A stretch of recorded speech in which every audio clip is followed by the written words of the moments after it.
السلام عليكم ورحمة الله وبركاته إخواني الأعزاء.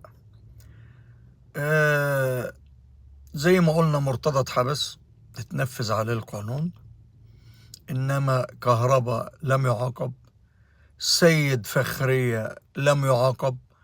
اللي مقضاه فتوانا مع كل حكام مصر لازم المنافس يكسب بالعافية وإلا تبقى مصيبة.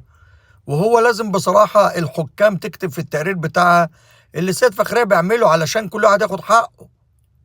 لو اتجازى مره واثنين وثلاثه وعرف ان الله حقه باع عن محك، ان هو خلاص يعني ما عادش هيقعد على كرسي تاني، يبقى يعني يعرف ان الله حق.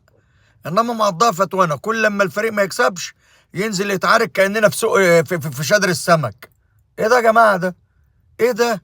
المفروض الراجل ده يعرف انه يعني المفروض انه مدير كرة نادي محترم. لنا الله لنا الله